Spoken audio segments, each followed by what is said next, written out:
Bonjour à tous et à toutes.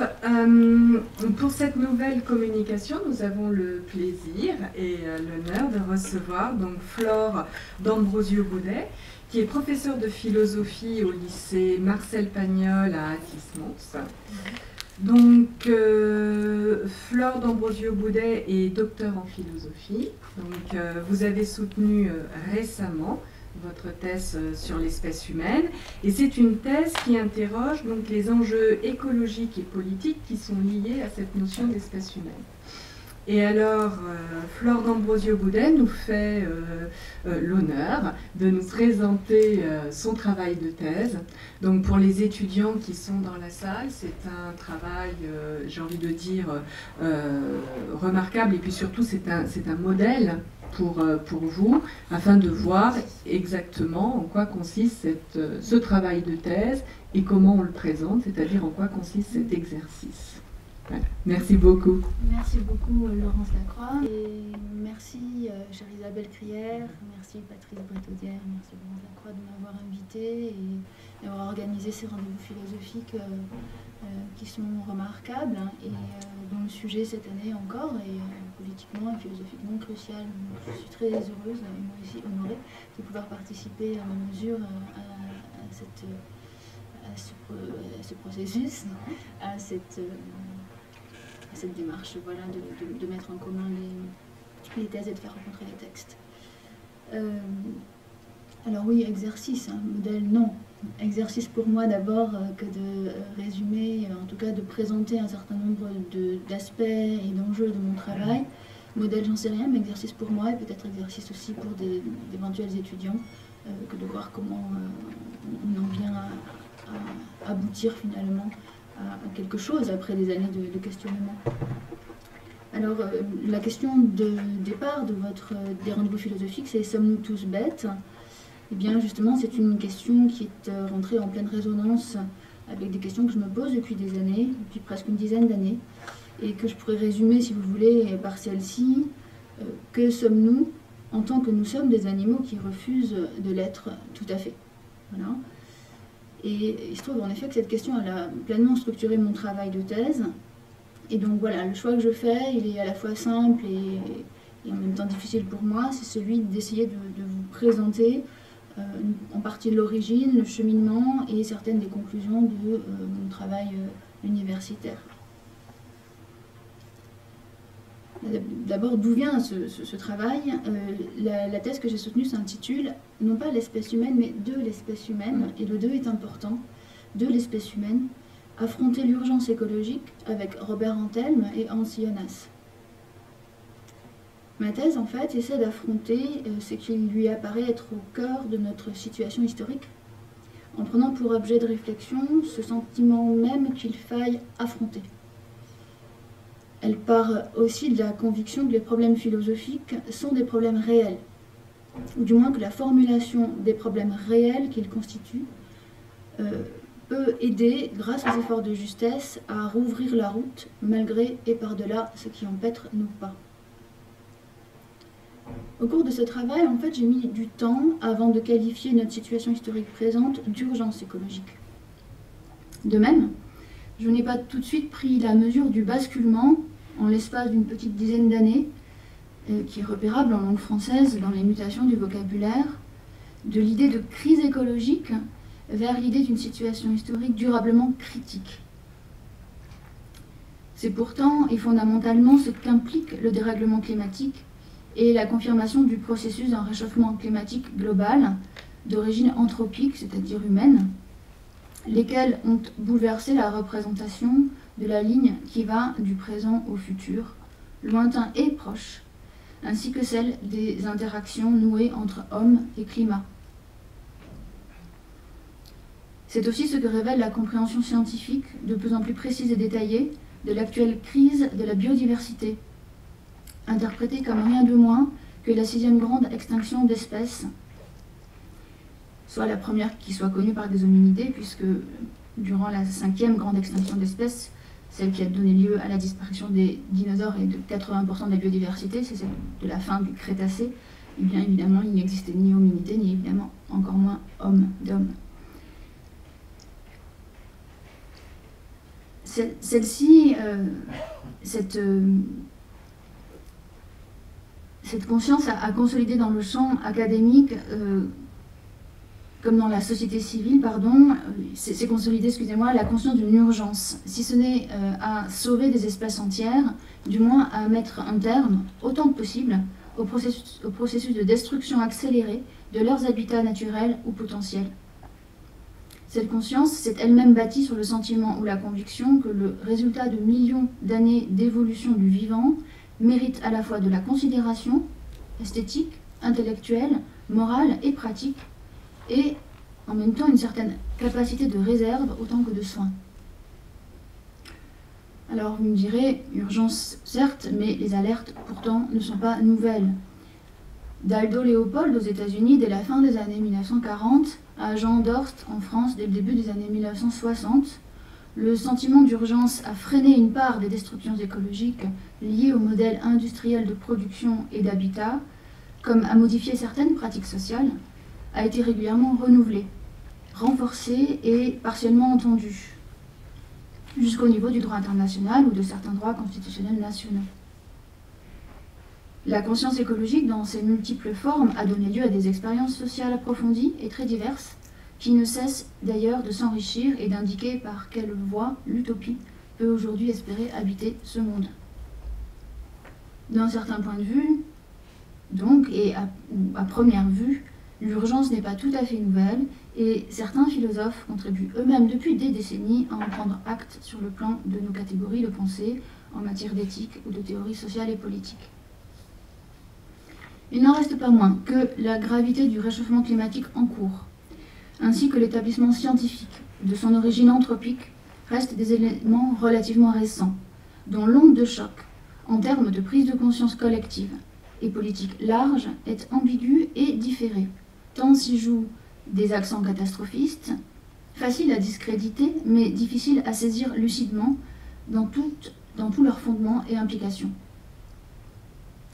De même, la rapidité du dépeuplement phylétique, c'est-à-dire celui de la diversité d'espèces, de plusieurs zones de la planète, ainsi que des reconfigurations partielles d'écosystèmes soumis à des pollutions chimiques massives, font entrer le souci écologique dans un rythme accéléré, qui s'exprime désormais en dizaines d'années et non plus seulement en centaines d'années. C'est-à-dire en segments possibles de vie humaine individuelle, les nôtres, accompagnant de leur vivant des changements qui sembleraient, au vu de la nature des entités considérées, ne pouvoir se repérer qu'à un rythme beaucoup plus lent. Alors, je ne peux pas faire ici la démonstration de l'aspect crucial du siècle commençant, s'agissant de l'emballement climatique et de l'enchaînement rapide de leurs conséquences, de ses conséquences pour les hommes présents et pour les espèces vivantes déjà menacées d'extinction, en mer ou sur terre. Mais de nombreuses raisons laissent penser que quelque chose comme un effondrement systémique, c'est-à-dire conjointement civilisationnel et écologique, est possible dans les décennies à venir, voire déjà en cours, et qu'en tout cas des mots aussi simples que « toutes choses égales par ailleurs » ont, sur le plan des équilibres et régulations chimico-écologiques de notre planète, et dans une projection à 50 ou 100 ans devant nous, perdu une partie de leur pertinence. En matière climatique, donc écologique, sociale et géopolitique, de nombreuses modalités de vie et de fonctionnement risquent bien d'être bouleversées par des catastrophes localisées et par des effondrements sociopolitiques partiels qui ne suivront pas seulement le cours normal de l'histoire, mais seront le résultat, au moins indirect, de bouleversements globaux dans l'état du système Terre, eux-mêmes engendrés par des choix et activités humains historiquement identifiables et inédits dans leurs proportions. Parler au futur ne signifie pas exactement prédire, encore moins prophétiser, mais plutôt entendre la crédibilité de scénarios hautement déstabilisants et s'efforcer de prendre la mesure de ce que l'état présent de la planète laisse déjà observer et supporter. Cela signifie ensuite anticiper, pour les décennies à venir, la répétition, voire la multiplication de phénomènes présents, cyclones, tsunamis, submersion de littoraux, sécheresses, canicules, nouvelles formes d'épidémies, cancers liés aux pollutions chimiques et, évidemment, des prédations économiques tous azimuts. La nouvelle route du pôle Nord est à nouveau une aubaine. Affronter cette perspective, ou encore cette prospective, exige évidemment de l'affronter comme récit, ou même comme nouveau grand récit, fondé sur la catastrophe plutôt que sur la promesse, et se faisant immanquablement le lieu de multiples déplacements ou transferts de sens, d'espérance, de crainte, parfois de rengaine, venus du politique comme du religieux. Viennent ainsi les problèmes philosophiques, c'est-à-dire théoriques et conceptuels. Tant qu'ils ne sont pas formulés clairement et même élucidés, la pensée et la projection de soi dans un futur marqué par une représentation confuse de l'urgence écologique peut se voir conduite à osciller entre, d'une part, la réduction du nouveau au même, et donc à une forme de minimisation, voire de déni, et d'autre part, la réduction à une position vraie mais partielle et extrêmement sectorisée, devenant fausse pour cette raison même. Vous pourrez dans cette direction penser au débat passionnant et tout à fait sérieux, philosophiquement parlant, concernant l'identification de ce qui se joue. Doit-on parler d'anthropocène ou de capitalocène? Au fond, il peut y avoir des positions qui soient justes, mais si on ne s'en tient qu'à une position, la limite même de la position révèle une fausseté plus large. Il est certes classique que le travail philosophique, à mesure qu'il s'emploie à débroussailler le terrain de certains problèmes théoriques et conceptuels, en rencontre ou en suscite d'autres. C'est pourquoi le travail philosophique ne suffit jamais et n'a jamais de fin. Il nous apparaît toutefois que l'histoire de la philosophie et l'exercice philosophique détiennent certains outils pour se garder des deux écueils ici indiqués et renforcer avec la pensée la vie, qui n'a pas d'autre choix que de se déployer dans l'époque présente. Ainsi, en dépit de mes limites, mais sans relâche, c'est en me nourrissant de l'une, l'histoire de la philosophie, et de l'autre, l'exercice philosophique, que j'ai cherché et avancé dans l'élaboration de mon travail. Je voudrais repartir justement de mon titre et indiquer 2-3 éléments à partir de là. J'ai intitulé ma thèse, vous savez que l'élaboration d'un titre, enfin vous savez pas, mais en tout cas vous pouvez deviner facilement que l'élaboration d'un titre elle-même est longue et qu'elle est elle-même le résultat d'un travail de synthèse. Il y a du tâtonnement dans l'élaboration du titre. Et puis il y a des moments d'évidence. Alors ça s'appelle De l'espèce humaine, affronter l'urgence écologique avec Robert Antelme et Hans Jonas. Alors les mots de ce titre ne se sont pas imposés à moi tout de suite. En revanche, le concept d'espèce humaine a travaillé mon questionnement depuis bien longtemps et bien avant de pouvoir devenir un objet d'étude circonscrit. Les questions travaillent avant d'être des objets de travail. Ainsi, faire la part entre les motifs non philosophiques et les raisons philosophiques de mon intérêt pour un tel concept a été l'une des étapes fondamentales, ainsi qu'un geste toujours recommencé de mon cheminement.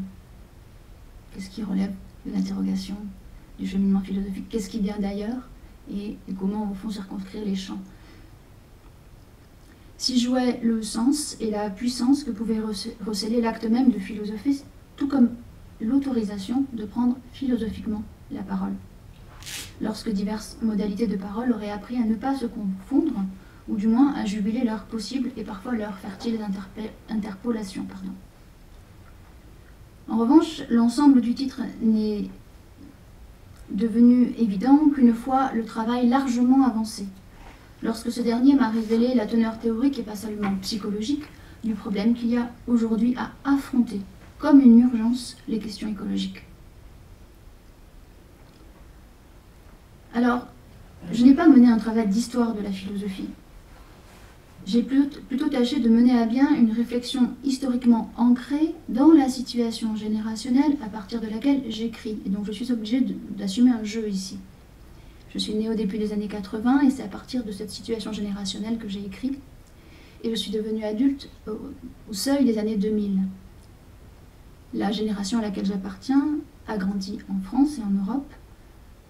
Premièrement dans la mémoire de la Deuxième Guerre mondiale, laquelle n'a pas empêché le retour des génocides et des totalitarismes, et deuxièmement, dans une inéluctable conscience de la réalité des dégâts globaux faits à l'environnement.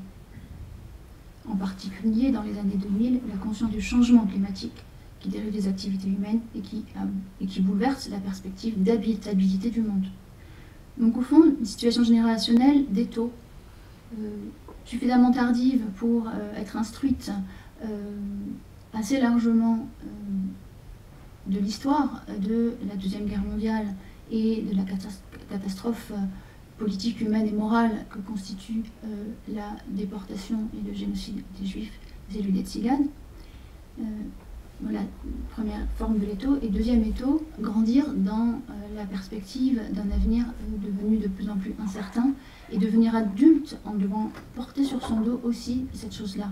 Comme si c'était deux mots, deux expériences au fond possibles, en tout cas deux pensées possibles du mal, à des échelles et dans des proportions qui n'ont rien à voir a priori l'une avec l'autre. Alors voilà, ce facteur générationnel, il me semble décisif pour rendre compte du choix étonnant qui structure mon travail, et qu'il m'a fallu justifier évidemment. Quel est ce choix? Il s'agissait de ne pas avancer toute seule ni à l'aveugle, mais de s'appuyer sur des pensées. Eh bien, j'ai choisi de mettre ensemble, dans une même thèse de philosophie, d'une part un philosophe, Hans Jonas, philosophe allemand, largement connu comme philosophe de la technique, attentif aux questions écologiques. On connaît souvent le principe responsabilité, publié en 1979, pour une éthique de la civilisation technologique. On connaît moins un ensemble d'autres œuvres, notamment celles qu'il réalise avant-guerre autour de la gnose. Pourtant, ce travail est important pour comprendre ensuite sa lecture de la technique. Ça, c'est le premier auteur avec lequel j'ai cheminé. Je n'ai pas fait une thèse sur Hans Jonas, je l'ai fait avec lui. Le deuxième auteur n'est pas un philosophe, c'est Robert Antelme. Robert Antelme, au fond, a publié quelques textes et un seul ouvrage. Un seul ouvrage qui relève de la littérature concentrationnaire et dont le titre est « L'espèce humaine ». Je voulais prendre au sérieux ce titre-là, parce que ça veut dire l'espèce humaine. Pourquoi, au retour des camps de concentration, Robert Antelme a été déporté politique à Buchenwald, donc pas pour des raisons liées, pas pour un motif génocidaire, mais pour des raisons politiques. Il est déporté et il reste un an à Buchenwald, dans un camp, une annexe du camp de Buchenwald qui s'appelle Gandersheim, et il réussit au fond, en tout cas il survit, et il revient avec l'urgence, lui, d'écrire, de mettre sur papier ce témoignage, de trouver la langue juste, très loin d'ailleurs d'une forme d'approche autour de l'indicible. Et il veut trouver les mots justes à chaque fois. Et ça, c'est quelque chose de très beau qui m'a aussi séduite dans le choix de ce texte-là. Au-delà de la restitution du témoignage, il y a la réflexion, et c'est l'une des thèses que je soutiens, que je trouve de teneur philosophique dans cet ouvrage, autour de ce que c'est qu'être de l'espèce humaine, et d'être, pour la situation du déporté, en situation précisément de devoir revendiquer presque biologiquement, je cite Antelme, l'appartenance à l'espèce humaine. En fait, j'avais l'intuition. C'est ça qui a forgé, qui a tenu mon travail. C'est une intuition.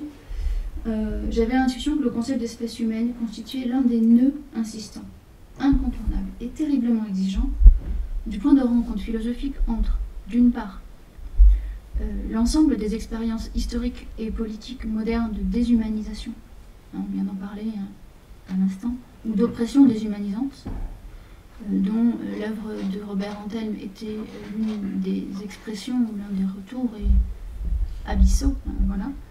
Donc d'une part, les expériences de déshumanisation, et d'autre part, l'enjeu écologique, dans ce que ce dernier a à la fois de tragique, mais peut-être aussi d'exaltant, par le renouveau des catégories politiques qu'il peut contenir en puissance. Déshumanisation, écologie, situation générationnelle, et ce concept, pas encore concept insistant, qui est celui d'espèce humaine à leur croisement. Alors, plutôt que de succomber au sentiment sublime et épuisant d'un tragique double, touchant le devenir possible de l'humain, j'ai cherché à retirer les significations communes qui se jouent à leur articulation et les repères qui se dessinent pour des sujets historiques qui ont au-devant d'eux à construire, dans un monde qui est instable, sur un mode inédit, les fidélités possibles, avec les idéaux modernes de raison de démocratie et de liberté individuelle et collective. Je ne synthétiserai pas ici les problèmes philosophiques révélés ou rencontrés, contenus, peut-être parfois résolus par le geste que j'ai mis en œuvre et par le concept d'espèce humaine dont je propose une deuxième version. Mais en indiquant l'apport que mon travail espère faire à une philosophie de l'environnement comme à une philosophie politique, fondamentalement alertée et informée de l'urgence que constitue, je le répète, l'actuel réchauffement climatique et la crise de la biodiversité, ces problèmes s'expliciteront en partie. Alors, c'est là-dessus maintenant que je vais un peu m'attarder. Je vais m'en tenir à indiquer ici certains apports du travail que j'ai cherché à faire, d'abord à la philosophie politique et à la philosophie de l'environnement, en montrant dans quelle mesure il est légitime, premièrement, et deuxièmement, pourquoi il est nécessaire de penser un nous collectif d'espèces humaines au travers duquel affronter l'urgence écologique. Alors, une telle pensée ne m'est apparue légitime qu'à certaines conditions conceptuelles et théoriques précises, qui correspondent à plusieurs articulations de mon travail. Je les résume ici en 3 points: conceptualisation, problématisation, principe. Du point de vue de la conceptualisation, ma thèse propose d'élaborer, après le concept moderne qui traverse le XVIIIe et le XIXe siècle, l'espèce humaine qu'on rencontre sous la plume de Condorcet, de Rousseau, qu'on rencontre au début du XIXe sous la plume de Tocqueville, de Benjamin Constant. J'ai proposé d'élaborer une deuxième version philosophique, et j'insiste bien sur philosophique, du concept d'espèce humaine, qui ne soit pas à proprement parler postmoderne, mais plutôt écologico-politique. Cette deuxième version philosophique se fonde sur un certain nombre de gestes théoriques. Premier geste théorique, assumer avec le savoir darwinien de la filiation de notre espèce, donc assumer Darwin en gros, assumer avec le savoir darwinien du fait que notre espèce n'a pas été de tout temps sur cette terre et qu'elle est elle-même parente d'un ensemble d'espèces contemporaines ou elles-mêmes disparues. Il s'agit d'assumer à travers l'idée de parenté phylétique ou phylogénétique la non-suture.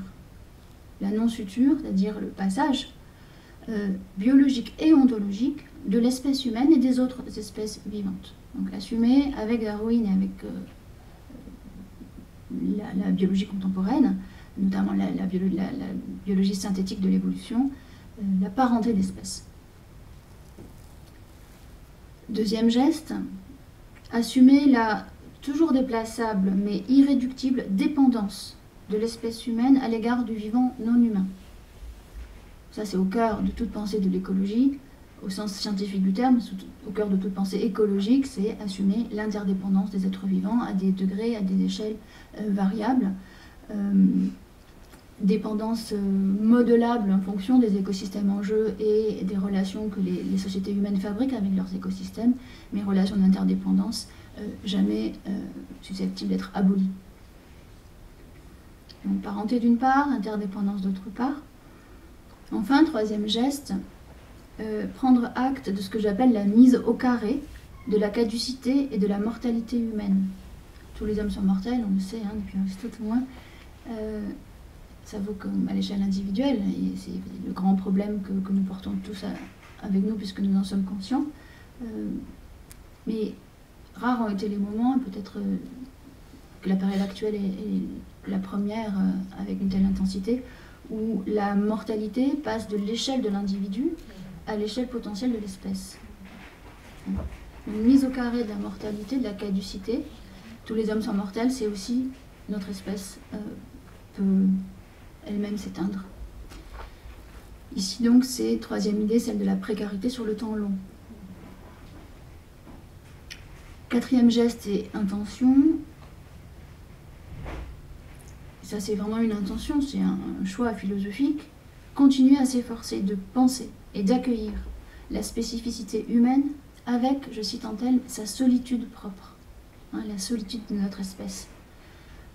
Et avec, je cite Ancionas, son ambivalence entre misère et dignité, comme la théologie le sait depuis longtemps. Donc, continuer à garder suffisamment d'intuition dualiste, je reprends cette expression à Hans Jonas, lequel a bâti un monisme non réductionniste. Alors qu'est-ce que ça veut dire? Ça veut dire il n'y a pas deux substances, comme aurait pu le penser Descartes, d'un côté qui fondent deux ordres séparés dans l'être, qui serait d'une part la pensée, de l'autre la matière ou la nature objectivable. Non, Jonas essaye de penser un monisme, c'est-à-dire l'idée que l'esprit, qui est un phénomène absolument remarquable dans la nature, a ses racines et ses possibilités dans la nature elle-même et pas ailleurs. Et au fond, au lieu de sous-valoriser la matière, il s'agirait peut-être de la revaloriser en disant que dans la matière, il y a déjà la possibilité de l'esprit. Donc il y a un monisme au sens où il n'y a qu'une seule chose, une seule réalité substantielle à partir de laquelle des degrés de déploiement de certaines possibilités ou potentialités se manifestent. Et pourtant, malgré ce travail moniste, Jonas essaye de maintenir suffisamment d'intuition dualiste pour parvenir à penser la spécificité de l'homme. Et j'aime bien cette expression de suffisamment d'intuition dualiste. Alors voilà, ça c'est le quatrième geste, et même l'intention. Continuer à penser la spécificité et même la solitude de notre espèce, et l'ambivalence aussi proprement humaine qui peut-être est sise dans cette intuition dualiste-là. Alors la problématisation dont est entourée cette deuxième version du concept d'espèce humaine, celle que je me suis efforcée de construire, la problématisation consiste quant à elle dans une invite à mener un travail pas tant de dénaturalisation. Je n'ai pas cherché à dénaturaliser, au contraire. Je n'ai pas non plus forcément cherché à naturaliser. Si naturaliser, ça veut dire réduire. Mais plutôt une invite incessante à la démystification des naturalismes qui sont susceptibles de gommer le politique au nom d'une espèce humaine abstraite. Démystifier les naturalismes. Je soutiens en effet qu'on ne peut politiquement prendre acte de la naturalité d'espèce des êtres humains qu'en renforçant inlassablement l'effort de démystification. Ça ne peut pas marcher l'un sans l'autre. Donc oui, prendre politiquement acte de notre naturalité d'espèce, du fait que nous provenons du monde animal, que nous en faisons partie, qu'il n'y a pas d'au-delà, au fond, en termes même ontologiques que celui-là, que nous sommes parents avec la diversité des espèces présentes ou celles qui sont disparues, et assumer politiquement cela, tout en assumant aussi l'effort incessant de démystifier les naturalisations. Ça c'est compliqué. Les naturalisations par lesquelles, au fond, on prétendrait assigner par exemple des rapports de domination, des rapports d'inégalité, des rapports de force à une prétendue nature invariable, constante, qui ne ferait que s'exprimer à travers ces mêmes rapports de domination et d'inégalité, ce contre quoi Robert Antelme a, au fond, essayé de manière viscérale, hein, c'est le mot qu'il emploie, de se battre dans son œuvre. Il s'agissait de déconstruire les rapports de domination qui prétendaient s'appuyer sur des degrés naturels différents dans l'espèce humaine. Robert Antelme, c'est celui qui nous dit il n'y a pas des espèces humaines, il n'y a qu'une espèce humaine. Il va falloir qu'elle se batte d'abord dans la survie qui a été la sienne, mais aussi dans le texte pour affirmer pourquoi cette évidence est une vérité impossible à défaire. Donc il n'y a pas des espèces humaines, il y a une espèce humaine, là où pourtant, toujours dialectiquement, les relations de domination sans cesse fracturent, segmentent, hiérarchisent et défont les relations d'égalité et la capacité même de reconnaissance d'appartenance à une seule et même espèce. Donc s'il est obligé d'affirmer qu'il n'y a qu'une espèce humaine et pas plusieurs, c'est parce que précisément ce qu'il expérimente dans le camp, c'est la constitution, la construction de comme plusieurs espèces humaines. Hein. Et donc il faut arriver à déconstruire ce comme et à déconstruire les mystifications qui l'accompagnent et qui parfois cherchent à le fonder.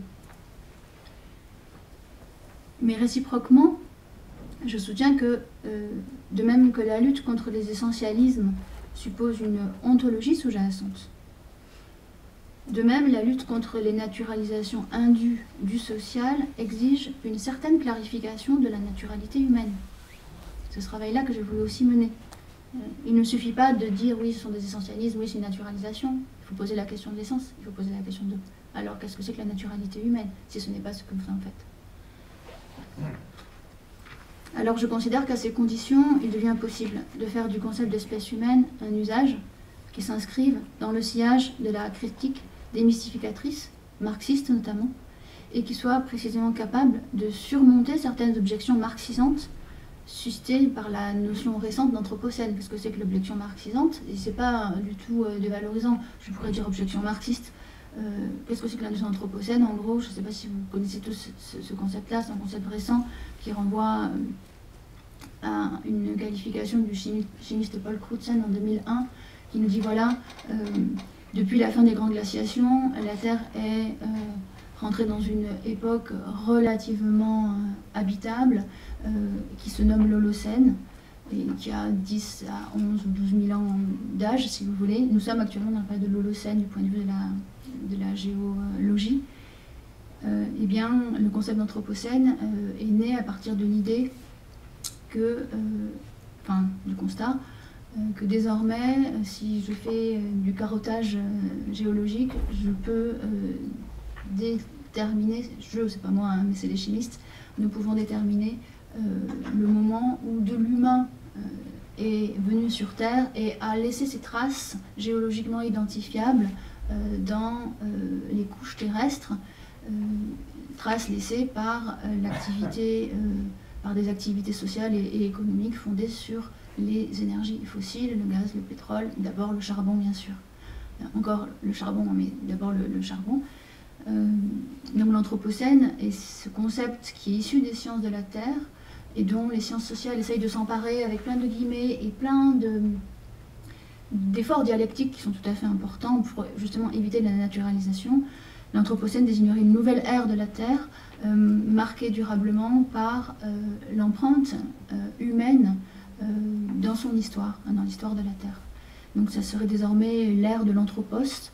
Et précisément, les historiens, à juste titre, à bon droit, les sociologues se demandent de quel anthropos on parle, anthropos abstrait. Hein. Et bien sûr, dès qu'on quitte le mode de raisonnement des géosciences pour entrer dans celui des sciences sociales, eh bien l'humain n'a plus, l'anthropos abstrait n'existe pas. Il faut se demander de quel type de société humaine on parle, de quel rapport homme-environnement on parle, et de quels usages humains on parle qui ont été susceptibles de marquer à ce point la Terre de leur empreinte indélébile. Voilà, donc il y a énormément de débats du point de vue des sciences sociales, on va même en trouver en droit, hein, pour s'emparer du concept d'anthropocène, mais à la manière des sciences sociales, c'est-à-dire en réintroduisant dans l'humain toutes les relations, tous les décalages entre diverses sociétés et une temporalité historique aussi pour se demander quand l'humain a vraiment commencé à marquer la Terre. Il y a des débats très passionnants sur la datation possible de l'anthropocène. Est-ce que c'est au XVIe siècle? Est-ce que c'est plutôt la fin du XVIIIe avec les machines à vapeur et puis les révolutions industrielles? Est-ce que c'est sortir de la Deuxième Guerre mondiale avec l'hypercroissance? Voilà, ça c'est des débats d'historiens, mais qui prennent sens à une certaine échelle. Si, comme dit Lévi-Strauss, on change le microscope d'échelle et qu'on revient du point de vue des géosciences, alors au fond la nature n'a pas grand-chose à faire de savoir qui est parmi nous responsable. Le fait est que le réchauffement climatique induit par les activités humaines provoque la disparition d'espèces en partie, en tout cas compromet leurs habitats de manière parfois irréversible. Donc une objection, tout ça c'était un aperçu pour préciser de quoi je parle quand je parle d'objection marxisante. Eh bien l'objection serait celle précisément de dire l'anthropos c'est trop abstrait, ça ne dit rien, ça n'explique rien. Hein. Et donc je considère qu'il est important de construire un concept d'espèce humaine qui contienne en son sein la possibilité de penser les disparités des relations intra-humaines, et qui puisse continuer à être saisi aussi du point de vue un peu plus global des géosciences.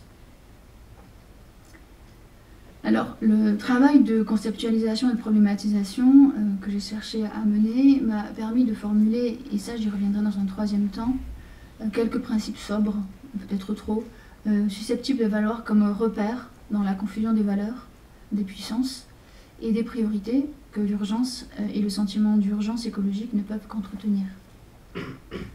J'y reviendrai en un troisième point, mais je vous les indique en 2-3 mots. J'ai formulé ces principes en précisant qu'à chaque fois le mot « nous » est d'extension modulable. Alors, premier principe, il n'y a pas que nous. Deuxième principe, nous sommes tous les mêmes. Troisième principe, il y a aussi moi. Autre principe, on ne peut commencer à être responsable que lorsque l'on sait que l'on n'est pas responsable de tout. Et enfin, autre principe issu aussi du texte même d'Antelme, soit ça ne se mange pas, et ça ne se recycle pas. Alors avant de venir un peu à ces quelques principes, je voudrais juste expliciter en quoi, selon moi, le travail de reconceptualisation de l'idée d'espèce humaine s'avère aussi nécessaire, légitime et nécessaire. Ma thèse, elle est traversée par la conviction que la nécessité de cette reconceptualisation est de nature fondamentalement politique. Et je considère que si l'on ne mène pas pleinement ce travail, l'espace qui sera laissé vide par le quasi-tabou, lié à la crainte très raisonnable, ô combien raisonnable, de rejouer les racismes et eugénismes qui ont historiquement accompagné l'usage politique du premier concept d'espèce humaine, lorsqu'il s'est chargé d'un darwinisme social assez écœurant, et bien que cet espace laissé vide, il sera occupé. Et qu'il ne sera pas nécessairement occupé d'une façon qui se montrerait attentive aux vérités qu'il y a à recueillir du côté des humanismes universalistes et marxistes. À vrai dire, et c'est aussi ça qui anime peut-être un sentiment d'urgence, théorique cette fois, l'espace de l'espèce humaine, il est déjà occupé. Il est par de nouveaux récits et discours relevant du transhumanisme ou du post-humanisme. Et je considère que la diffusion de l'imaginaire transhumaniste est une conséquence logique de plusieurs événements historiques identifiables de la fin du XXe siècle. Je soutiens de façon peut-être contre-intuitive que l'un de ces événements historiques est l'émergence d'une conscience écologique inquiète, dont l'exigence d'inventivité est à la mesure du sentiment d'impuissance à changer politiquement le monde social vers plus de justice et de prudence écologique. Écologie politique ou transhumanisme, il y a là, selon moi, deux voies pour investir le concept d'espèce humaine d'un sens, d'un destin possible, et pour refondre une partie des valeurs qui sont nées avec la modernité politique. En dépit des tentatives de conjonction, l'une tend et tendra à fonctionner, c'est vraiment une conviction de fond, comme contre-discours de l'autre, comme une nouvelle matrice idéologique. Donc transhumanisme d'une part, écologie politique de l'autre. Si cela me semble d'une importance décisive pour le siècle présent, c'est que se redessine, à l'échelle de l'espèce humaine, quelque chose qui intéresse la philosophie de l'histoire, tournée vers le futur, où nous projetons l'habitabilité du monde, à partir de ce que le passé a prédéterminé ou entravé.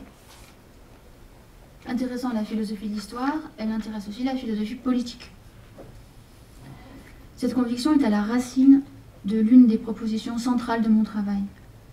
Opérer un déplacement conceptuel de l'idée de limite naturelle vers l'idée de condition objective. Ne plus tant parler, ou en tout cas ne pas être piégé par la considération des limites, notamment planétaires, et c'est le langage des géosciences que je parle, pour plutôt s'interroger sur les conditions. À quelles conditions, dans quelles conditions, avec quelles conséquences et peut-être parfois sous quelles conditions. C'est, selon moi, au moyen d'un tel déplacement d'une ontologie des limites vers une ontologie des conditions que peut se fonder théoriquement aussi bien l'évitement d'une écologie qui serait paradoxalement dévitalisante. Et ce paradoxe, il mérite d'être levé et en même temps éclairé. Donc, éviter, si vous voulez, une écologie qui serait paradoxalement dévitalisante, où l'on aurait peur de vivre, où l'on s'interdirait de vivre, où l'on s'interdirait au fond d'entendre une partie des pulsions dans lesquelles évidemment nous laissons des traces de nous en ce monde, et évidemment nous laissons aussi des déchets. Et fonder parallèlement à cela aussi la disqualification du fantasme selon lequel nous serions déjà passés de l'autre côté du monde et de sa péremption, et que nous pourrions habiter tout type de monde parce que nous aurions, pour de bon, changé de peau en quittant l'espèce. Ce fantasme que je lis à travers le transhumanisme. Être déjà passé de l'autre côté de la catastrophe, être déjà passé de l'autre côté du monde, avoir passé l'épreuve du feu, et être, grâce à nos harnachements techno-biologiques, capable de survivre dans des habitats au-delà de la Terre. Les projets aujourd'hui de colonisation de certains espaces extraterrestres, de l'espace en général, donnent lieu à des financements de la part de milliardaires et en tout cas animent des cercles de recherche. Je pense par exemple au Future of Humanity Institute à Oxford, qui travaille dans la direction d'un transhumanisme qui envisage un au-delà de la vie terrestre pour une espèce humaine qui abandonnerait au fond justement son origine terrestre et aussi son origine homo sapiens pour se retransformer autrement. Tel serait, si vous voulez, le seul devenir possible et même désirable d'une humanité augmentée et d'une humanité qui aurait entendu son télos fondamental, qui est celui d'une maturité technologique. Je cite ici des expressions de Nick Bostrom, qui est l'un des philosophes transhumanistes les plus importants et sérieux qu'il faut lire, que j'essaye de lire à ma petite mesure et que je continuerai à lire, qui enseigne à Oxford, et qui propose cette perspective-là, qui a quelque chose à la fois de séduisant et qui a une cohérence. Voilà. Mais dont la condition plus ou moins clairement explicitée, c'est celle au fond de quitter l'horizon de ce monde fini qui est la Terre, est fini dans plusieurs sens du terme. Alors, justement, le travail que j'ai voulu faire, voilà, répond à ces enjeux-là, et il s'emploie à faire voir dans ces deux écueils, donc d'une part une écologie qui serait dévitalisante, où on s'interdirait de vivre, d'autre part une perspective où l'espèce devrait se rénover et passer l'épreuve du feu, passer au-delà de la catastrophe pour continuer à subsister. Il s'agit en fait d'éviter une esquive problématique de ce qu'avec Hans Jonas, c'est aussi pour ça que c'est avec lui que j'ai cherché à penser ces choses-là, il s'agit de nommer notre responsabilité présente, hein, de ne pas esquiver la responsabilité présente au nom de ce qu'on peut attendre de notre propre devenir. Au contraire, mon travail engage à penser et à déployer une introuvable, et là aussi il a fallu que j'assume des paradoxes, mais nécessaire responsabilité d'espèce en tant qu'espèce. Et une espèce soucieuse de rester vivante dans un monde vivant et dont les individus puissent avoir des raisons de vouloir être des personnes, naturellement mortelles, mais infinies. Alors, pour peut-être expliciter certains des points de repère que j'ai essayé de poser dans cette direction, j'aimerais revenir, et ce sera le dernier point, je ne sais pas depuis combien de temps je parle, je voudrais revenir à quelques paradoxes et donc à ces quelques principes que j'ai formulés tout à l'heure, qui peut-être seront tout à fait pauvres par rapport à la densité et la portée des problèmes en jeu.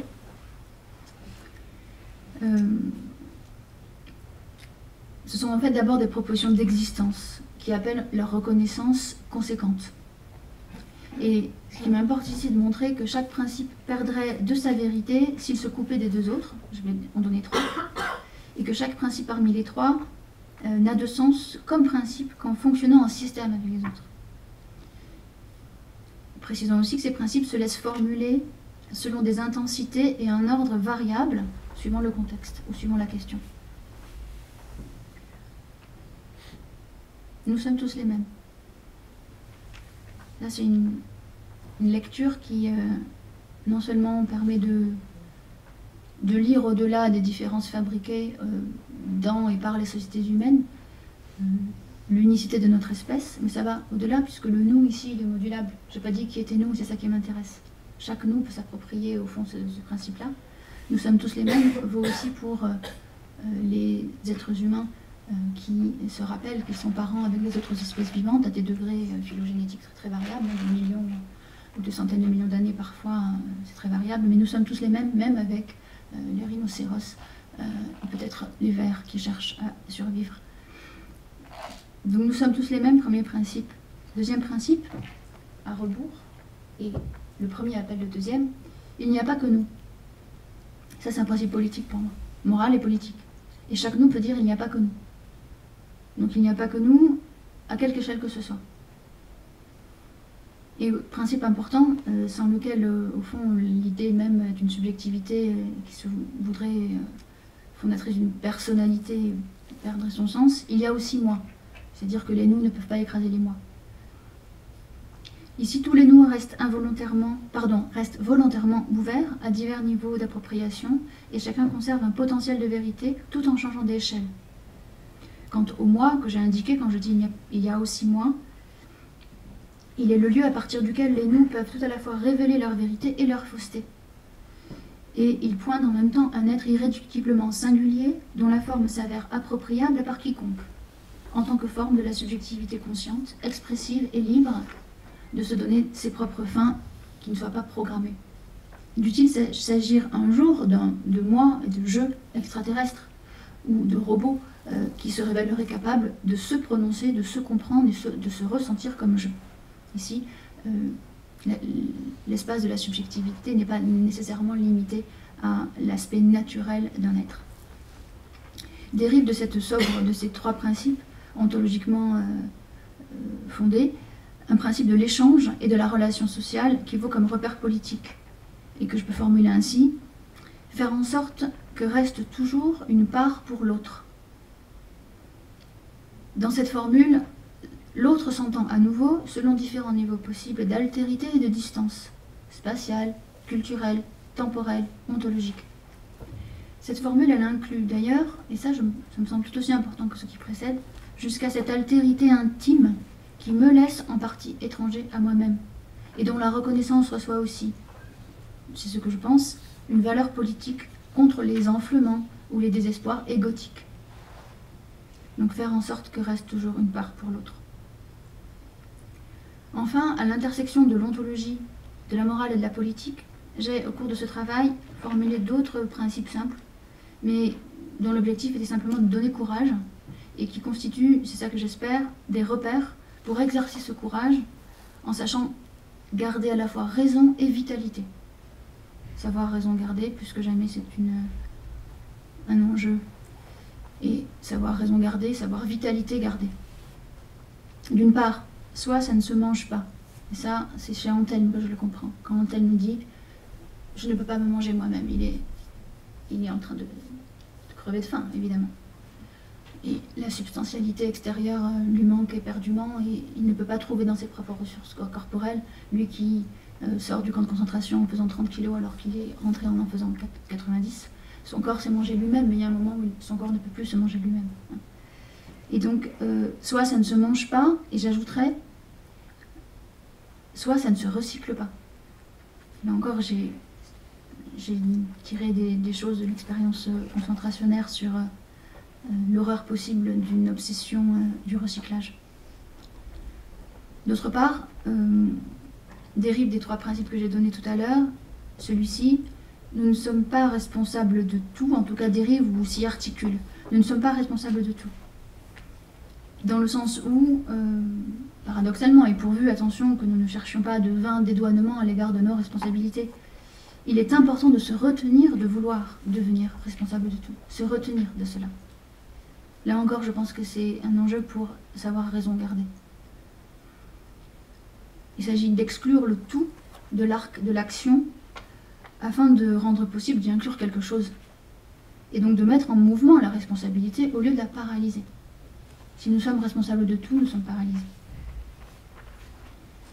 Alors cette manière de formuler des principes ne constitue bien sûr même pas l'ébauche d'une théorie politique, encore moins celle d'une stratégie militante, tant les rapports de force induits par la globalisation du capitalisme mondial et du saccage sont gigantesques et subtils. Mais elle peut, cette manière de formuler des principes, apporter sa pierre à l'expérience et à l'élaboration démocratique. Celle-ci, en effet, exige de se donner des mots communs pour poser des règles, des buts et des absolus qui puissent être partagés et instituants. Soutenant que la dialectique de l'évanescence et de la substance, du liquide et du solide, du changement et du permanent, parce qu'elle aide à comprendre ce qui est, aide aussi à comprendre le politique, nous soutenons la thèse selon laquelle, je soutiens la thèse selon laquelle, contre le constat ambigu de limites, et ça j'aurai l'occasion d'en parler, que j'ai nommé urticante, c'est-à-dire que parce qu'on pose la limite, ça nous gratte et on va aller au-delà, et médusante aussi. Les limites, elles nous terrassent comme la méduse. Eh bien, face au constat ambigu de limites urticantes et médusantes, seules des limitations, priorités et finalités collectivement pensées et posées et surtout régulièrement discutées peuvent structurer une responsabilité d'espèce qui n'écrase pas l'individu et ne se dissolve pas non plus elle-même. De même, je soutiens, et j'espère avoir un peu contribué à le montrer dans mon travail de thèse, ça correspond en partie à des chapitres, ce que je vous dis là, que le bilan et le calcul des conditions, à quelles conditions on fait quelque chose, prises dans leur multilatéralité de conditions, non pas pour sens de court-circuiter l'exercice de la démocratie, mais au contraire pour sens de le rendre possible.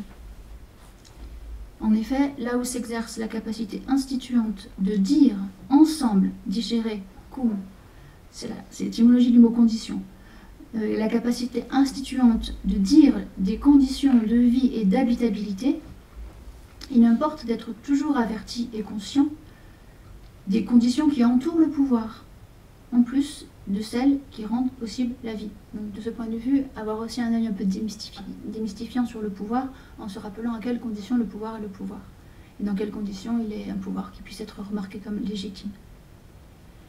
Ainsi, le travail inlassable sur les conditions des choses, notamment les conditions du pouvoir et de ses ombres, donnera des chances au condicta, c'est-à-dire aux choses sur lesquelles les êtres humains se mettent d'accord, d'être autre chose que des privations d'avenir collectif.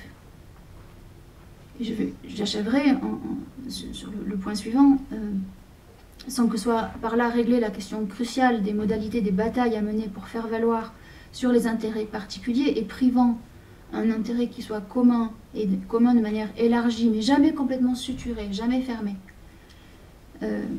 J'ai cherché dans mon travail à pointer la valeur du choix des verbes. S'agit-il de protéger? S'agit-il de prendre soin? De se protéger comme espèce, de prendre soin de soi comme espèce? S'agit-il de réparer, de se réparer? Qu'est-ce que ça veut dire? S'agit-il de s'adapter comme espèce? S'agit-il d'adapter l'espèce?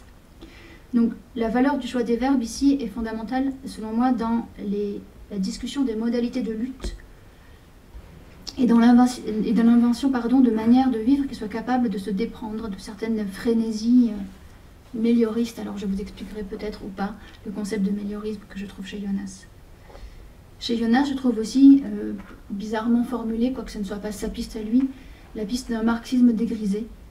Sans doute, dit-il, à la limite de son concept, mais sans doute non plus pas à l'étiage de son intention existentielle. Le marxisme dégrisé, cette piste nous semble mériter de s'enrichir de tout ce que notre siècle aura bâti dans le sens, non pas d'un progrès à l'infini, de la conquête et du pouvoir prenant la forme nauséeuse de la marchandise et de ses obsolescences, mais dans le sens du déploiement de l'infinité que contient déjà ce monde, et en lui chacun de nous. Au fond, contre le mauvais infini de Hegel, pour revenir sur la véritable infinité chez Hegel, qui est le fait d'être soi-même auprès de l'autre. Devant l'abîme du mal, aucun lyrisme ni échafaudage dialectique ne sauront certes produire de dépassement, mais il se peut, et c'est ce que je souhaite à un marxisme dégrisé d'ailleurs, que se rencontre aussi dans l'admiration du monde hors de soi et en soi, autre chose que la seule blessure de le voir peut-être souffrir ou disparaître. Et le courage, comme le goût d'une innocence de second degré. Je terminerai pour vous faire comprendre cette idée d'une innocence de second degré, puisque la première est définitivement perdue, et plus que jamais avec les enjeux dont je viens de parler. Un mot que je reprends à Dionys Mascolo, qui était le cher ami de Robert Antelme, et un mot qu'il lie au contact de sa compréhension de la pensée d'Antelme. Il nous parle d'une innocence seconde, une innocence dans le savoir, conquise en même temps que ce savoir lui-même, préservée en elle comme savoir. Je vous remercie.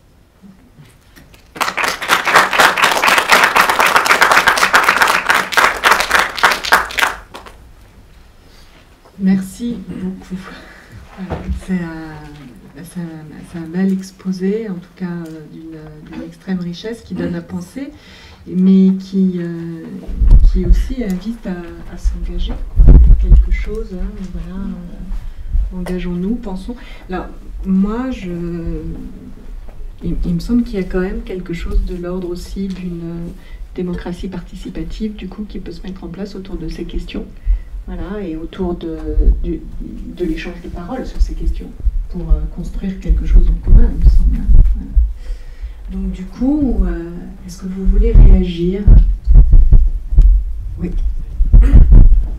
Merci beaucoup pour cette présentation en même temps, une manière de présenter ton travail qui est extrêmement riche, extrêmement dense, ça donne vraiment envie de le lire et puis d'en discuter davantage.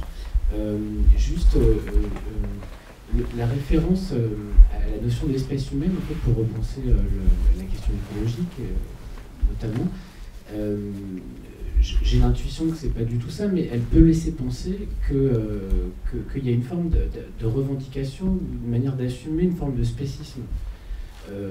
On sait d'ailleurs que le spécisme est tout à fait compatible avec la lutte écologique, puisqu'il y a même des fois certaines personnes qui vont privilégier la lutte écologique au détriment de l'éthique animale. J'amène cette question de l'éthique animale, puisque tu interviens et on échange dans le contexte justement d'une réflexion sur l'animal. Et donc je voulais savoir, puisque tu n'en parlais pas, tu parlais principalement d'écologie, est-ce que tu fais une place à la question de l'éthique animale donc c'est deux questions qui sont liées. Voilà, par rapport à ceux qui pourraient penser qu'il y a une sorte de revendication, une manière d'assumer une forme de spécisme, au nom de laquelle on pourrait très bien défendre ou armer un projet écologique. Voilà, qu'est-ce que tu leur répondrais? Et deuxième question, est-ce que tu laisses une place à la question, le rapport entre l'être humain et l'animal, est-ce qu'il doit être orchestré par une préoccupation écologique, ou est-ce qu'il faut y adjoindre une perspective éthique? Voilà. Alors justement, merci pour ta question. Évidemment, c'est une énorme question que je me suis posée, qui n'est pas la dorsale de mon travail, oui. mais qui est là évidemment. C'est parce que comme c'est lié au contexte qui me pousse à poser ce genre de questions. Dire nous sommes tous les mêmes, ça permet de penser la souffrance animale. Sans se demander si celui qui souffre est conscient du degré de sa souffrance et pourrait en parler. Sans se demander si l'être souffrant est doué de raison, puisque c'est ce que dit Bentham, dans ce qui propose des fondations qui donneront lieu aux propositions de Peter Singer, qui lui-même est l'auteur du concept de spécisme et d'antispécisme. Bentham nous dit qu'il ne s'agit pas de se demander si un être est doué de raison pour le considérer d'un point de vue moral, mais se demander s'il est capable de souffrance. Effectivement, là il y a un apport à l'éthique qui est à mon avis impossible à déconstruire désormais, qui est l'une des avancées, si on peut parler du progrès de la pensée et en matière de morale. C'est l'un des progrès sans doute irréversibles, c'est de considérer dans l'individu animal la part souffrante sans se demander si par ailleurs il y a conscience ou raison. Et donc le principe « nous sommes tous les mêmes » permet d'oublier en quoi nous ne sommes pas les mêmes. Pour comprendre qu'il y a des points sur lesquels nous sommes les mêmes, oui, il peut y avoir de la souffrance, et rien que cela peut justifier une attention toute spécifique à des conditions de relations homme-bête qui ne soient pas ceux de la brutalité, de la cruauté. L'exploitation, c'est encore autre chose. Donc ça, c'est une première réponse que je peux te faire. Ensuite, moi-même, j'ai été beaucoup bouleversée par, au fond, les textes de Peter Singer. J'avais même pensé faire ma thèse aussi sur lui. Donc il y a un chapitre à partir de ces textes. Mais ce qui me bouleversait, c'était le décalage avec ce que je comprenais chez Antelme. Et je me disais, la vérité qu'Antelme a réussi à formuler au lendemain de son expérience traumatique, selon laquelle il n'y a qu'une espèce humaine et qu'en même temps que cette espèce elle est un peu solitaire, vérité qu'il a formulée à partir d'une expérience de la revendication. Il dit nous étions en situation de devoir revendiquer biologiquement notre appartenance à l'espèce. Politiquement et ontologiquement ça fait sens, c'est-à-dire on a voulu les nier comme étant des membres de l'espèce. Et quand il dit cela, il a aussi cette formule, les SS sont enfermés dans les SS ne peuvent pas muter notre espèce. Ils sont enfermés dans la même espèce et dans la même histoire. Ils ne peuvent pas muter notre espèce pour nous faire sortir de l'espèce et dire qui a le droit et qui peut en sortir, qui peut y rentrer. Les SS sont impuissants concernant la naturalité de l'appartenance à l'espèce humaine. Ils peuvent aller au bout de la déshumanisation. Ils peuvent, oui, faire que j'ai le sentiment de n'être que de la merde, c'est ce que dit Antelme, d'être tout autre chose que de l'humain. Ils peuvent aller très très loin dans la déshumanisation, mais ils ne pourront pas défaire le fait que chacun est né membre de l'espèce humaine et qu'il mourra membre de l'espèce humaine, aussi déshumanisé soit-il. Et donc là, il y avait quand même quelque chose qui me semblait fort, suffisamment fort pour donner une substance en fait à l'idée d'espèce humaine, comme ayant une réalité, là où théoriquement la critique de l'antispécisme chez Peter Singer, au fond, n'a tendance, de manière presque nominaliste, à ne reconnaître que des individus. Catégoriser le vivant à travers plusieurs espèces vivantes, c'est déjà produire pour Peter Singer comme des délimitations abstraites qui vont devenir ensuite des outils de domination.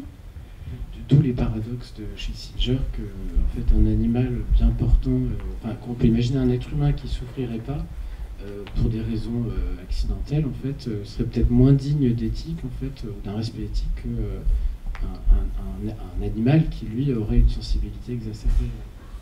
Parce qu'ils ne sont pas vus comme étant des membres d'une espèce, en effet, mais comme des individus. Je pense que ce gommage de l'espèce par Peter Singer, au nom de la reconnaissance, et là-dessus il a gagné quelque chose, de la capacité de souffrance de la plupart des êtres vivants, animaux, eh bien...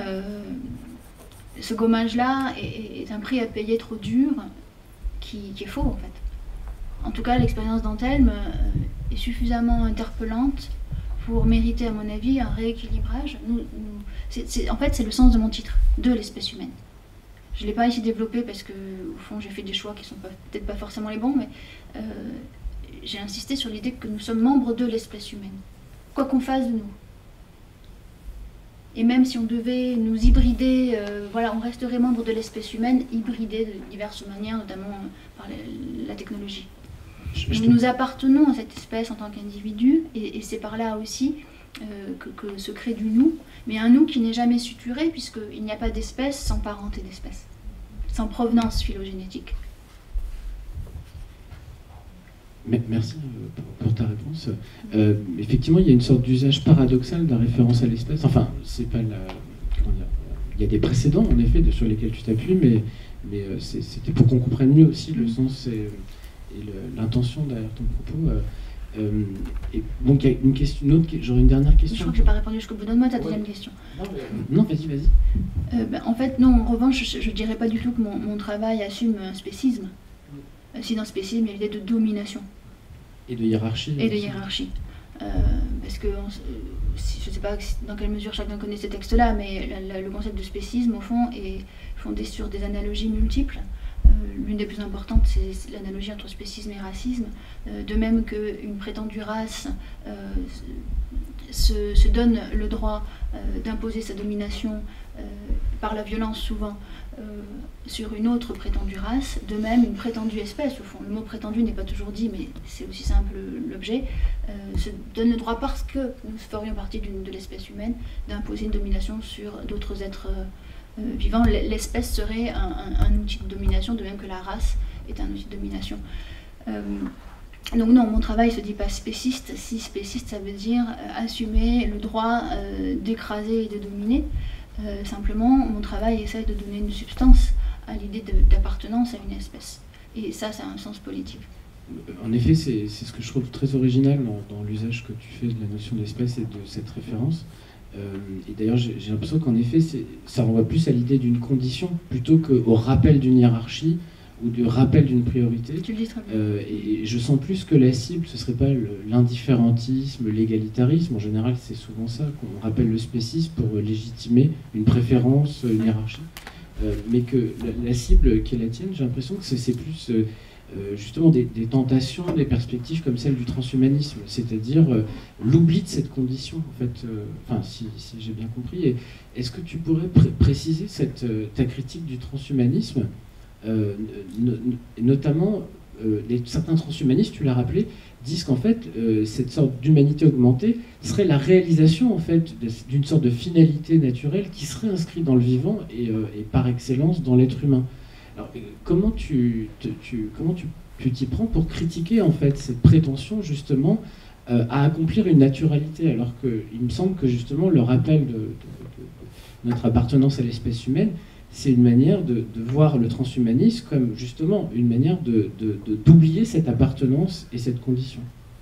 Ben là encore, je ferai marcher un autre petit principe, c'est il n'y a pas que nous. Dans les tentatives, la tentation, l'espoir, l'imaginaire, de se transcender comme espèce, de quitter un peu le sol de notre espèce d'origine, dans une confusion entre le concept de progrès issu des Lumières en partie et le concept d'évolution issu de Darwin, dans une espèce de confusion comme s'il y avait une ligne qui était celle de l'évolution des espèces et de la nôtre, et que nous serions au fond, c'est ce que dit encore Nick Bostrom, il parle de la version actuelle de l'espèce humaine, hein, et donc on pourrait essayer d'aller vers d'autres versions de l'espèce humaine. Tout ça, on dirait très bien, pourquoi pas, enfin... Là-dessus, je ne défends pas du tout un point de vue normatif, articulé à quelque théologie sous-jacente que ce soit. En revanche, je défendrais plutôt un point de vue moral, que j'ai envie d'appeler politique, qui est de se dire, attention, en fait, il n'y a pas que nous sur Terre. Il n'y a pas que nous sur Terre, et ce qu'il y a sur Terre, c'est infiniment remarquable. Et les autres espèces vivantes, et là je parle d'espèces, hein, méritent aussi de pouvoir continuer à habiter ce monde. Et donc, esquiver la gravité du changement climatique par tout un imaginaire de l'exil sur d'autres planètes, en laissant, pour le dire un peu vulgairement, crever ce monde, ça me semble insupportable. Mais du coup, c'est là où ça engage notre responsabilité. Et d'espèce en tant qu'espèce. D'espèce en tant qu'espèce. Et envers les autres espèces. Voilà. Parce que justement, on se sait espèce, on sait bien que nous sommes parents, et que dans cette parenté, au sein de laquelle se jouent aussi des interdépendances, se joue plus que du besoin les uns des autres. Se joue aussi une forme de... On a parlé de fraternité tout à l'heure, hein, une forme de fraternité peut-être avec d'autres espèces vivantes, ce qui ne veut pas dire qu'on soit les mêmes à ce niveau-là, donc il faut faire varier les principes. Mais en gros, je répondrai aux transhumanistes, vous êtes gentils, faites ce que vous voulez au fond, mais il n'y a pas que nous, il n'y a pas que vous aussi. Si le vous fait référence à une petite élite sociale qui aurait beaucoup d'argent pour espérer financer des projets d'ailleurs. Alors, dans le transhumanisme, il y a plusieurs courants. Celui dont je viens de parler, il essaye d'être démocratique, c'est-à-dire de faire du transhumanisme une nouvelle forme d'émancipation pour tous les individus. Contrairement à ce qu'on peut trouver chez Ray Kurzweil, qui lui est inspiré, ou chez les extropiens par exemple, dans les années 80, 1988, c'est la société des extropiens, l'extropianisme. Eux, ils sont vraiment inspirés par une forme d'ultralibéralisme, de libertarianisme, et de l'idée qu'au fond, il n'y a pas de valeurs d'égalité à respecter nécessairement. Donc, il peut y avoir une version qui se voudrait démocratique, fondée sur la valeur d'égalité entre les humains, et une autre qui se voudrait pas nécessairement démocratique. Ça, c'est plutôt dans le monde anglo-saxon. En France, c'est très peu développé, mais ça mérite d'être relevé. Existe une autre forme du transhumanisme qui se veut écolo. Mais vraiment, qui essaie de faire une synthèse entre la gravité de la période actuelle, du changement climatique, qui l'a prise au sérieux, et qui estime qu'on ne peut surmonter le réchauffement climatique qu'en s'adaptant très très vite par le génie génétique d'une part et par l'hybridation homme-machine d'autre part, à un monde dévasté. Et donc là, il y a quelque chose qui peut me paraître plus intéressant, en tout cas à discuter, c'est un transhumanisme écologiste qui irait pour sauver notre espèce, et au fond, il y a quand même chez Jonas cette belle formule, il faut qu'une humanité soit. Donc si Jonas a raison en disant il faut qu'une humanité soit et continue d'être dans le temps long, eh bien ça pourrait tout à fait raisonnable de dire qu'il faut sauver notre espèce, quitte à ce que ce soit en passant par une artificialisation extrême dans un monde dévasté. Alors, ça sur le plan moral, ça me semble déjà beaucoup plus intéressant, mais reste le problème du déni des autres espèces vivantes et du rapport à la biodiversité. Et puis, il reste surtout l'idée de mettre la charrue avant les bœufs et de court-circuiter la responsabilité politique du présent. Comme si on était encore une fois passé déjà de l'autre côté, la catastrophe a eu lieu et on est déjà de l'autre côté. Ce qui est une forme de déresponsabilité, si je puis dire. Le rôle que jouerait la technique dans l'augmentation de l'humanité, là où comme ça ne pose pas un problème? Si, c'est une manière d'assumer. On a terminé là-dessus, je crois, tout à l'heure. C'est vous qui le disiez, à propos de Lorenz. Assumer que la politique ne peut rien, à quelque niveau que ce soit. Que la politique c'est fini, que la seule issue d'émancipation, de survie possible, c'est par la technique. Donc la technique comme nouveau fétiche, au fond, qui concentrerait toutes les solutions possibles à tous les problèmes possibles. Donc là, il y a aussi une illusion, même chez ce transhumanisme, ces Marc Roux et ces technoprogues qui soutiennent ces idées-là. Oui, une autre question? Oui. Merci pour votre présentation. Est-ce que vous pouvez développer ou revenir un petit peu sur les fondements en fait, de vos prises de position éthiques, on pourrait dire, parce que à première vue, vous semblez un peu exposé à une sorte de sophisme naturaliste, c'est-à-dire de passage un peu injustifié du fait au droit ou du fait aux normes. Parce qu'à première vue, l'espèce humaine, c'est pas, on ne peut pas déduire un certain nombre de normes, de valeurs, de l'appartenance commune à une espèce. Pareil, en plus, quand vous reformulez vos propres principes, il n'y a pas que nous, c'est un principe qui, en fait, en termes normatifs, n'implique rien du tout. Nous sommes tous les mêmes, oui, et alors, on pourrait dire. Donc si on dit très clairement qu'on prend une position, mettons, métaéthique, qui dit il y a des valeurs qui existent, comme les valeurs d'égalité, etc., là, on voit d'où ça sort, mais à première vue, sinon, la simple co-appartenance à une espèce, ça ne suffira jamais, quoi. Et d'autant plus qu'après, vous avez quand même des développements assez précis sur le type de choix, même politique, qu'on peut avoir. Et on a envie de savoir d'où ça sort. À première vue, je ne sais pas, je pensais à... D'ailleurs, vous avez même soulevé vous-même la possibilité. Imaginez qu'une espèce extraterrestre, un jour, débarque sur Terre, vit au milieu de nous, et elle n'appartiendra pas à la même espèce, cette population d'extraterrestres. Pourtant, on peut à première vue imaginer qu'elle aura les mêmes droits, les mêmes... obligations, etc. Donc il est clair que la dimension de communauté d'espèces n'a pas grande importance, quoi. Et donc d'où sortent en quelque sorte ces choix normatifs, quoi. Vous posez une question très importante en effet, et mon inspiration elle est jonassienne. Et justement, Jonas a essayé de comprendre comment passer du fait au droit et de fonder des normes ontologiquement. Alors, peut-être qu'il y a un choix arbitraire, j'en sais rien, mais qui consiste à dire qu'il y a des propositions d'existence, en tout cas des constats ontologiques, suffisamment puissants pour être opposables à des discours qui se feraient le lit de domination et à des normes qui les contrediraient. Donc, effectivement, j'ai tendance à dériver certaines normes de constats ontologiques. Il n'y a pas que nous. Vous avez parfaitement raison de dire et alors ça veut dire et alors je dois en tenir compte parce que la morale ne peut pas être seulement une construction artificielle sans aucun travail de reflet par rapport à l'être. Donc effectivement, il y a le choix d'assumer que les valeurs, pour qu'elles se tiennent, c'est ça que ça veut dire valeo en latin, se tenir. Pour que les valeurs se tiennent, il faut qu'elles reflètent une part de vérité concernant l'être. Et donc s'il n'y a pas que nous ne pouvons pas nous comporter comme s'il n'y avait que nous. Ce serait une forme de mystification. Si nous sommes tous les mêmes, nous ne pouvons pas nous comporter en fabriquant seulement des fractures et des ruptures incapables, devenues aveugles au fond. Et là où j'essaye, c'est encore sans doute très rudimentaire et maladroit, d'éviter d'avoir une norme unique, c'est en assumant la plasticité des échelles et l'intrication entre les principes. Parce qu'il est tout aussi vrai que nous sommes tous les mêmes que de dire qu'il n'y a pas que nous. Et au moment même, c'est une forme de dialectique incessante en fait. Et ça, c'est Antelme qui me l'apprend. Antelme passe son temps à dialectiser, tout le temps.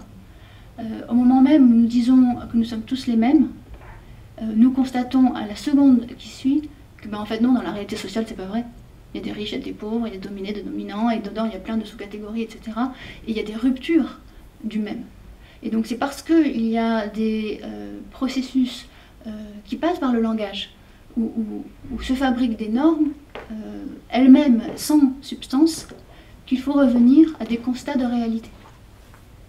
Et donc ça ne marche, enfin ça ne peut tenir, je pense, que de manière dialectique, au sens même agonistique, vous voyez. Je ne sais pas si ma réponse est suffisante. Est-ce qu'il y aurait une objectivité des besoins humains qui pourrait justifier Oui, nous sommes des êtres de besoin. Naturalisme éthique ou quelque chose comme ça, finalement, il y a des valeurs naturelles, de même que pour les bactéries, je sais pas, tel milieu de vie est bon, pour les humains, tel milieu de vie est bon, comme ça. Et donc protéger la nature au nom du respect de ces besoins naturels, quoi. Parce que par certains côtés, vous avez aussi beaucoup critiqué la naturalisation des besoins humains, donc... Mais le fait que nous soyons des êtres de besoin, ça c'est une proposition une proposition ontologique, et le fait d'être des êtres de besoin implique de pouvoir reconnaître à chacun que ses besoins soient satisfaits. Donc oui, il y a une forme de naturalité là qui fait norme, évidemment. Est-ce qu'il y aurait une autre question ?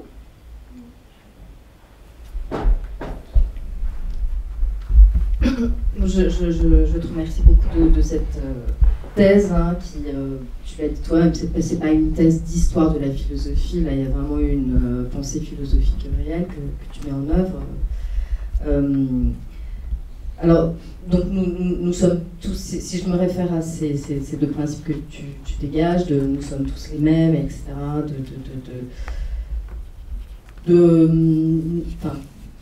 de reconnaissance de la différence, mais d'une différence sans hiérarchie, quelque part. Parce que moi, il y a des valeurs qui me sont vraiment importantes, comme celle de l'unité et de l'égalité. Quelque part, je les retrouve beaucoup dans ton propos, finalement.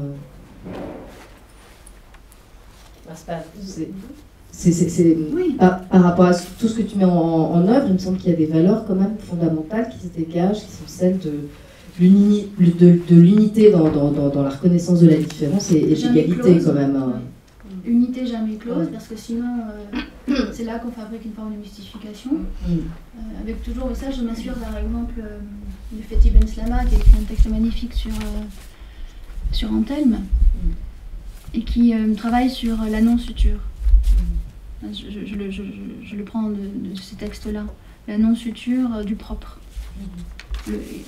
Tout être humain, peut-être au-delà de l'humain, a le besoin de la reconnaissance de son intégrité propre, mais pour que ça ne devienne pas maladif, et finalement un outil de domination en retour, de type génocidaire d'ailleurs, où on prétend se protéger des éléments extérieurs de manière immunologique devenue folle, il faut que le propre soit toujours non suturé. Voilà, donc il a cette image du quasi-cercle. Et dans le point de non-suture passe tout ce qui me relie ontologiquement à l'altérité, qui fait tout ce par quoi nous sommes tous les mêmes, alors même qu'évidemment il y a des différences. Donc oui, pour répondre à votre question, j'ai cherché quelque chose en termes de fondement ontologique des valeurs. Et moi, j'aurais peut-être une dernière question, je ne sais pas. Est-ce que le terme de domination est nécessairement négatif? Parce que si nous avons à prendre en charge, prendre sur nous, la responsabilité de l'écosystème dans sa grande généralité, c'est-à-dire aussi la protection des autres espèces, mais j'ai envie de dire la protection de la Terre dans son ensemble. Hein, si on ouvre notre protection pas seulement au monde animal, mais aussi par exemple au monde végétal. Voilà.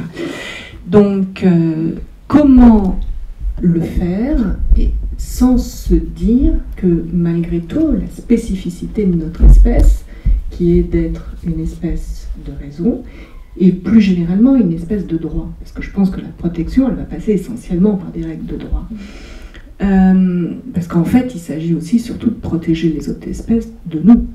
Donc il va falloir nous limiter par l'intermédiaire du droit. Est-ce que ça ne se légitime pas de la domination qu'on a des autres espèces? Une domination non pas dans le sens d'une aliénation, mais dans le sens tout simplement que, effectivement, notre technologie, notre puissance industrielle nous rend par définition dominants au sens de destructeur, mais ça peut aussi être une domination au sens de protecteur. Je pense aux parents, par exemple.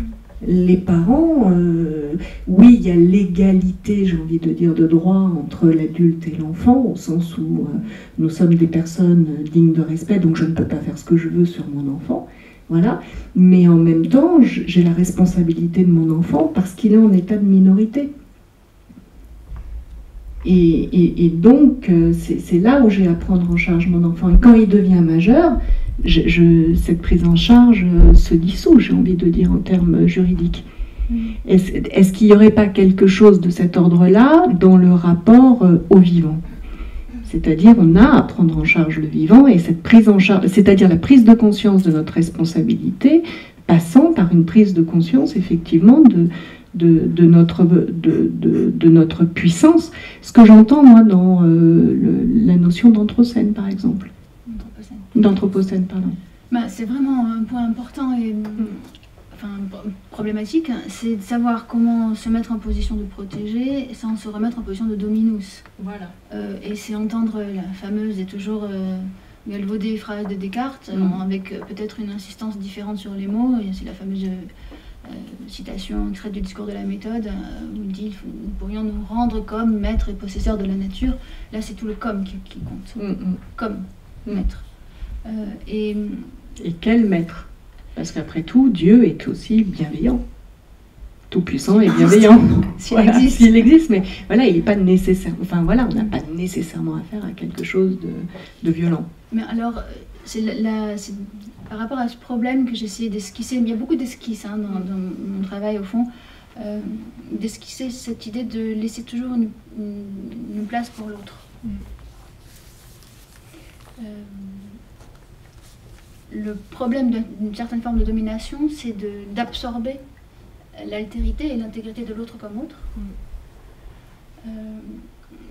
Pour reprendre la métaphore parentale, une forme de surprotection, où l'altérité de l'enfant qui grandit est étouffée, niée, et le lieu de cristallisation, de projection de ce que l'individu veut déployer au travers de son enfant sans le laisser être lui-même. Et donc ici, il s'agirait de trouver des équilibres. C'est pour ça que le choix des verbes et des adverbes est toujours important pour protéger des écosystèmes sans se mettre en position de protecteur, parce que là encore on retomberait dans un écueil, celui de vouloir tout protéger, être responsable de toutes choses. Alors ça, c'est des questions que se posent les personnes qui sont en charge des parcs naturels, par exemple, ou qui doivent restaurer des écosystèmes après des pollutions massives. Quelle est la part entre conservation et protection, et quelle est la part des dynamiques internes aux écosystèmes où on laisse être et on laisse se refaire les écosystèmes eux-mêmes, lesquels ont une vitalité et sont le lieu de vitalité. Donc ce qui m'intéresserait, c'est toujours un peu à la manière d'Antème de passer par le bas et pas par le haut. Alors passer par le bas, ça voudrait dire oui, faire attention à ne pas entraver trop massivement. Il y a des questions de degrés qui sont très difficiles à trancher, et ça c'est tout le travail du politique aussi. Ne pas entraver trop massivement la persistance d'écosystèmes entiers, tout en se tenant à égale distance d'une forme de sacralisation d'écosystèmes, parce que oui, vivre c'est laisser des traces, et oui, vivre c'est transformer son habitat, et c'est normal chez tout être vivant, et nous en sommes, nous ne pouvons pas nous priver de cette vitalité-là. Et de l'autre, voilà, ne pas s'arroger ou se positionner comme devant se charger de tout. Parce que c'est se méprendre sur ce que c'est aussi que la nature, au sens vraiment de la FUCIS, quoi. Hein. Et se méprendre sur les possibilités de résilience, pour prendre un mot à la mode, des espèces vivantes elles-mêmes. Donc dominus par le bas, je ne sais pas si c'est possible. Mais ça serait l'idée, en tout cas changer l'idée, voilà, changer le concept. Quoi. En tout cas vraiment se rappeler comme maître et possesseur. Et peut-être pas nécessairement possesseur, mais comme n'ayant pas d'autre choix que d'assumer notre lucidité grâce aux connaissances scientifiques, sur comment ça fonctionne à l'échelle planétaire, et en tirer des conséquences, mais laisser être aussi. Eh bien merci beaucoup. Voilà. Merci à vous. Pour ce moment.